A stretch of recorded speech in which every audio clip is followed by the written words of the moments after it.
Hey, I'm Vince Beese, the host of the Early Wins podcast. And on this show, we interview startup founders to find the secrets of their success closing early deals and getting started. On this show, you'll learn a lot about and gain insights to closing deals, landing your first deals, finding market fit, and charting your path to scalability.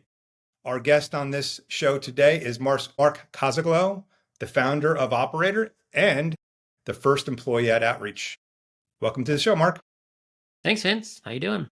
I'm doing well. I appreciate you coming on. As I mentioned, we like to uncover a lot of the secrets early on that founders have to do or founding teams have to do to close their first deals. Being that you were the first employee at Outreach, which is interesting on its own, talk to us a little bit about when you were going about your business and finding opportunities, and then maybe talk about the most interesting or most significant first deal you closed while you were at the company. Yeah, well, the most interesting, significant one was the first one, which was one user. It's kind of funny.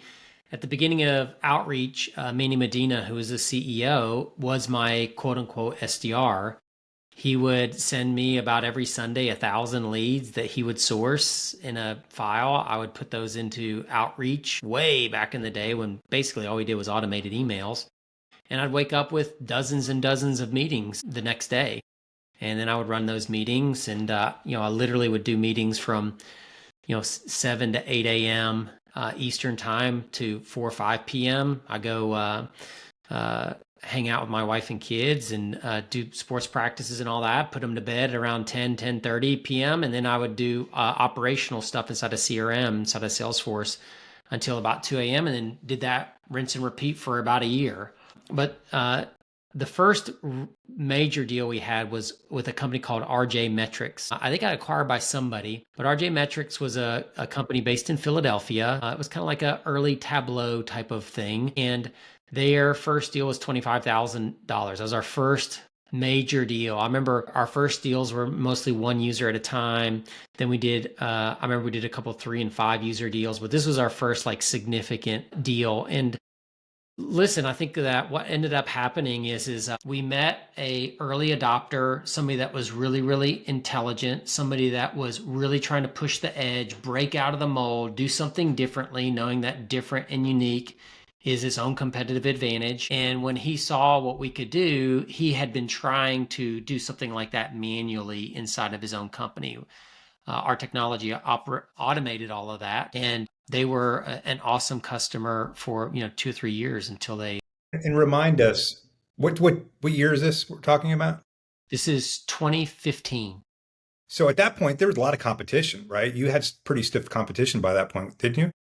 At that point, SalesLoft had just started to release. They pivoted from a product that scraped LinkedIn, and they gotten in trouble, so they were moving over into our space. There were a couple other kind of Neanderthal type of companies like Yesware and ToutApp that they didn't understand sequencing, but were doing templates and inbox management and stuff like that. And ToutApp had just raised a $16 million round from Andreessen Horowitz. So they were charging hard in the space, but we had a technical advantage with our product in that we had these sequences and nobody else had anything like that. And so we had a real differentiation. So I imagine, obviously, because your product was differentiated, you went right to it, meaning your value proposition was, let's get them and let's show them this technology that's probably different than anything they've ever seen. Yeah, I think that's what my hope was. I would say that the majority of my conversations were, isn't this just Salesforce? And which, I think that was a knee-jerk reaction, something that somebody would say just out of hat, because at first blush, maybe you saw a list of accounts or a list of prospects and thought CRM, and there wasn't really anything else out there at the time that was doing what we were doing. So it took a lot of storytelling and doing what I'm doing at Operator right now, which is, let me explain to you the current state. If you agree that the current state is broken, then the way that we operate in the current state must also be broken. And therefore, there needs to be a new way. And then I would introduce that new way as outreach. And at what point, so I assume you were the only salesperson there. Is that right? It was just me and the 4 co-founders. That was it. Right. So when you and the founding team are closing deals, when did you sit down and say, hey guys, there's a there. We're really having some momentum here. What was the Eureka moment for you all that we really need to start scaling this thing? Well, the way that we did signups in the beginning at Outreach was it was a lot of one call closes. I would get on for half an hour, do a really horrible demo, but I would show a bunch of stuff and tell a bunch of stories. And I think it was enough for people to get it. Then what I would do is we had a company called Recurly that helped manage our packages and recurring payments. I would literally be like, do you want to try it? And they'd be like, yes. I'd be like, all right, well, give me your credit card. Shouldn't have done that, but give me your credit card and I will put it into Recurly and you have 30 days to use the product for free. If you don't cancel, then we charge your card for the full year. So all of a sudden, I was signing up 5, 6, 7 people per day onto that kind of a plan. I mean, we went from zero to $1 million. I started in say like really selling in like August or September of 2014. By March of 2015, we'd hit about $1 million. And it was all kind of like nickel and dimed like that. And then we started to progress up. I mean, in the beginning, Vince, we didn't even have like an MSA or legal documents. We just took somebody's credit card and put them in the platform, and that was it. Yeah, that sounds about So, right. What was your first yeah, big RJ Metrics was your first big enterprise customer? that was our first big, What was your multi. first big revenue customer though? Like a significant deal.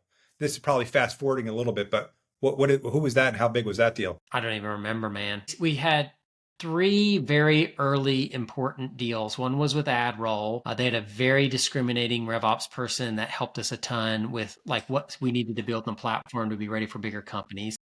Secondly, we signed Adobe and we got a huge part of Adobe using Outreach and really pitched them on the idea and the vision and got some immediate really good success.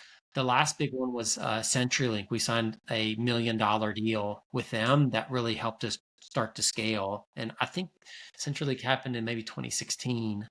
But That was yeah, we pretty were fast. yeah. But we started to do multiple, you know, 20 to 40, 50, 60K deals per quarter, like within a year. And then at the time that you exited the company, how big was the sales organization when you were SVP of global sales? Maybe 180 reps and managers and VPs and all that stuff. And along the way, what are the things that you tried that worked and the things you tried that failed in the experimentation of sales and doing different things? I don't know, man. That's a huge question. I feel like I'd screw something up every single day. Do you have like a more specific area that you want me to What was explore? one thing during your time period there, because you were there for a good amount of time, where it might have been a pivot or a change in process or whatever it might have been that really helped drive up growth or scale for you guys? Yeah, I would say early on there was a transition that happened from pitching to consultative sales. When we probably got to 3 or 4 million bucks, like doing a lot of pitching. I had three AEs or four AEs. Three of them kind of worked like that upper SMB, mid market, and all those type of deals. And I had a transactional person, and the transactional person was just slinging like I had the entire time. He moved up the chain. He's actually still at Outreach. Has been the number one rep several times in his tenure there. Unbelievable seller. But we moved to a more consultative, like discovery, challenge driven. What is the business initiative that we need to align to methodology, and just really got way more sophisticated in how we were positioning the product Yeah, rather than just saying, oh, look at this cool stuff we do. We started to really connect it to the problem. Yeah, kind of generic, but listen, founder-led sales and early sellers, a lot of them I encounter, they just vision pitch. And you either buy the vision or you don't. And if you do, you're great. If you don't, whatever, you come back later, maybe it's not for you.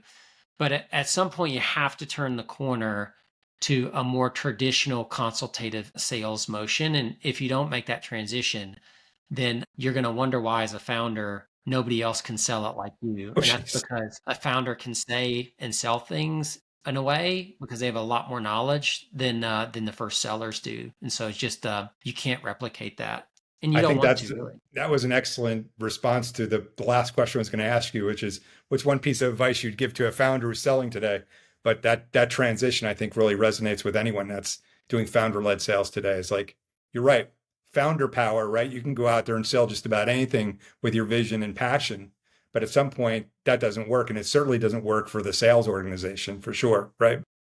Well, the number one bit of advice I give founders trying to hire their first sales hire is you have to clearly define what you want that sales hire to be, because otherwise lines get blurred. So you either are going to hire a rep that you will manage, teach, train, and knows what they're doing. You're going to hire a future leader who's probably not necessarily done sales in a while, but they still have the ability to do it and they can build out the org as they're selling themselves.